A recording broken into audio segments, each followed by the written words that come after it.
Hey, Journey here from the Dude from Earth with I think this video is really important because I have 6 productivity hacks that are going to save you at least 2 hours every day. That's 2 hours every day, 7 days a week. That's nearly 3/4 of a day every week. Imagine that. Then 50 weeks. I mean, you're talking about saving another 40 days a year. Imagine what this will do for your life. Need I say more? Well, let's get on with the productivity hacks, and they're pretty simple. Some of them are things that you can do without any aid of anything. They don't cost anything. For the most part, none of these cost anything. Now, the first one is a long-holding myth, and my wife tells me that she's a multitasker.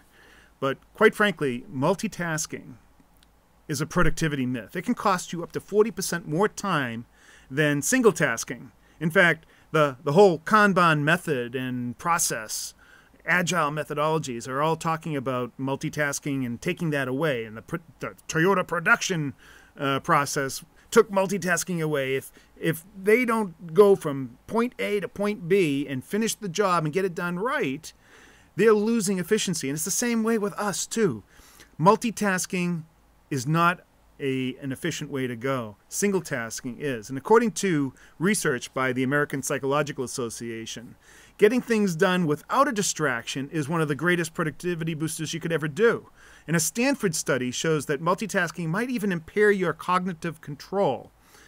Most people are kind of a sucker for irrelevancy, and everything distracts them.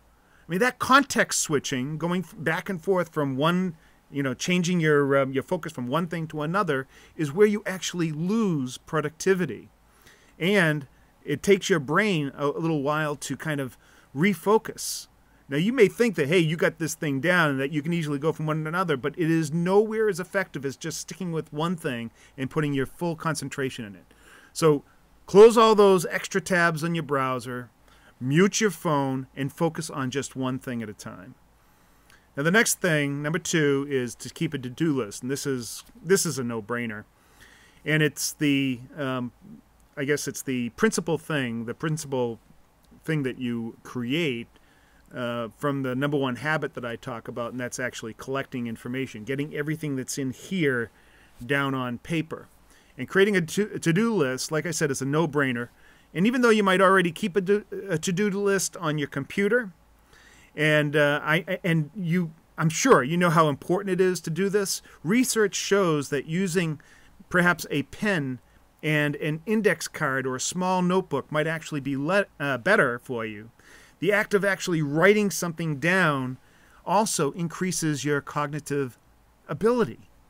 Now, writing things by hand first and then having to refocus and then transcribe them later, you would think that might slow you down, but it actually trains the brain, because when you first write that down onto a small notebook or a pad, you're choosing your words much more carefully because you're spending that effort to do it, and you're getting that visceral connection, that kinetic connection between your hand and your brain.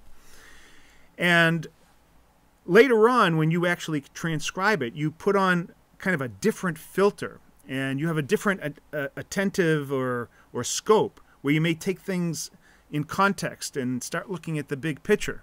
So then you get to put it into your system with, I think, more relevance.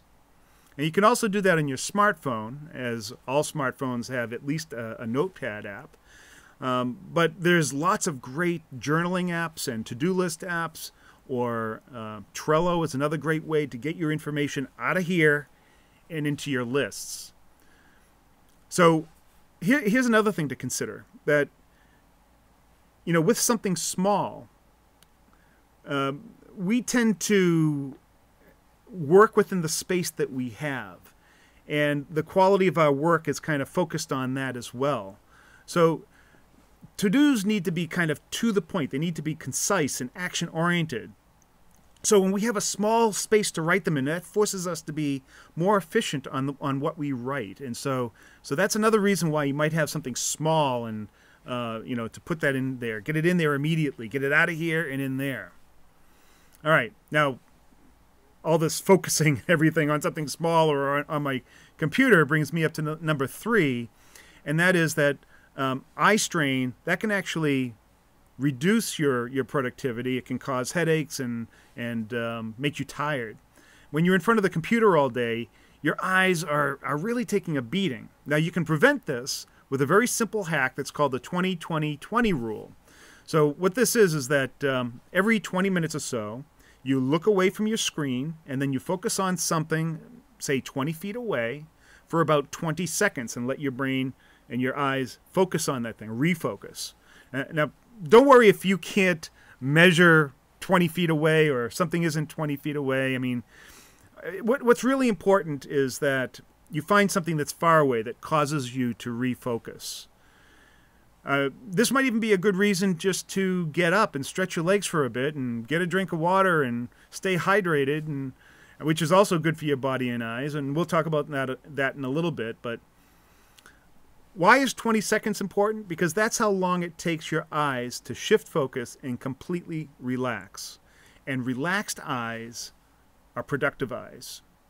Now, if you need help with that timing, every 20 minutes or so, you could tell Siri or whatever assistant that you have on your phone to remind you every 20 minutes to get up and, do the 20-20-20.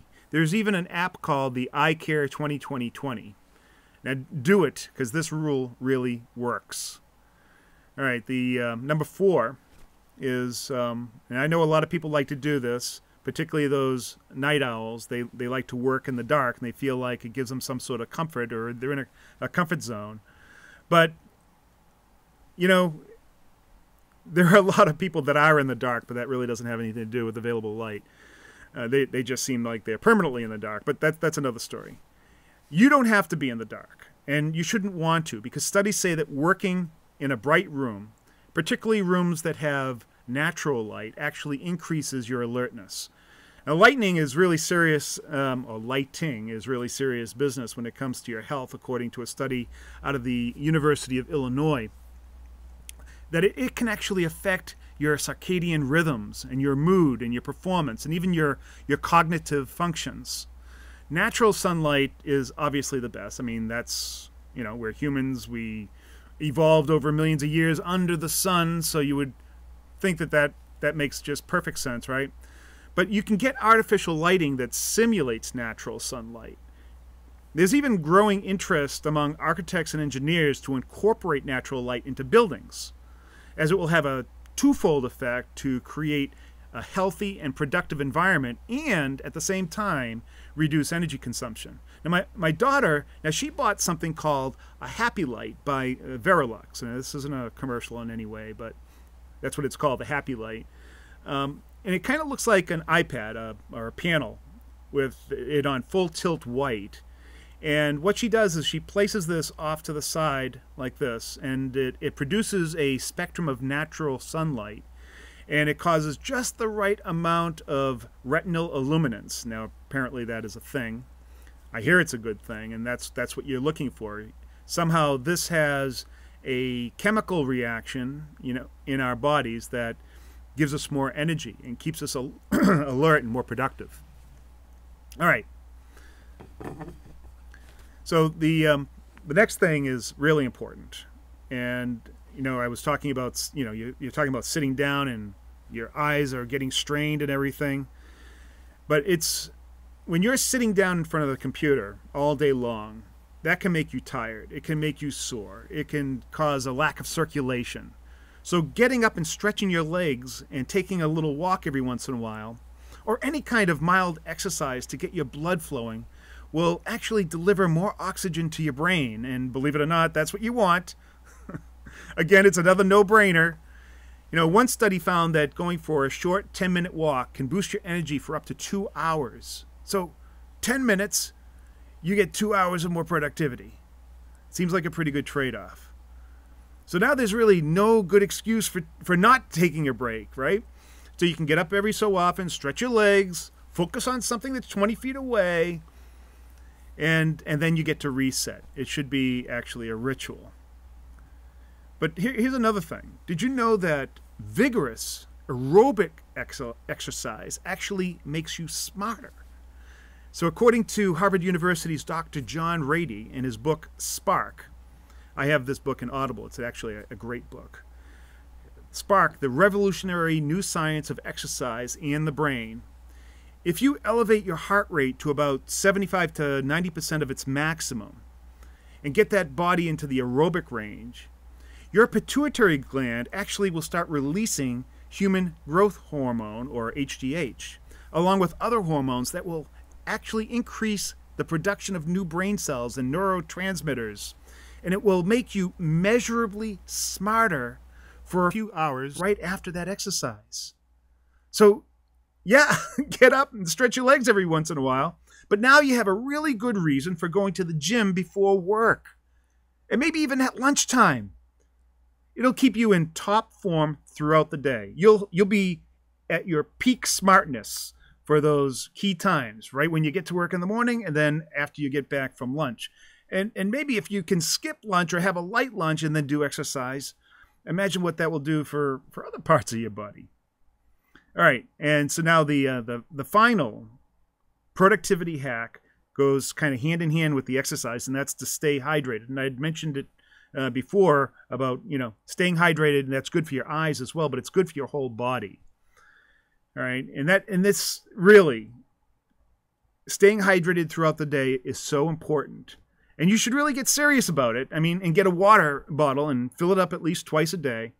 It will naturally give you another reason to get up and stretch your legs and refill at the water bubbler. Now, most pundits suggest 8 times or 8 8-ounce glasses a day. That's the 8x8 rule. Basically, that's 64 ounces or half a gallon of water a day. But I personally don't think that's nearly enough, and the Mayo Clinic agrees with me. They say that although that's a reasonable goal, they recommend quite a bit more, or about a gallon a day for men and 3/4 of a gallon a day for women. Now, to me, that seems a little bit more reasonable, which is why I refill my water bottle about 3 or 4 times a day. Now, I use a Hydro Flask. Again, this is not a commercial, but this is my favorite bottle, and it's very popular, especially in yoga studios and workout gyms and stuff like that. It's a thermos, and it will keep your water cold for up to 24 hours. I like the stainless steel one. Comes in every color, and the little sippy thing, easy to carry, goes everywhere I go. And if you think that, I drink some coffee and it has water in it. Come on. While coffee might stimulate you a little bit, it's also a mild diuretic, which dehydrates you and make you want to pee more. And besides, it's a myth that drinking water makes you do that. Drinking water does not make you pee more. In fact, it kind of helps regulate your bathroom breaks better than coffee ever would. And there are so many other more benefits to keeping yourself hydrated.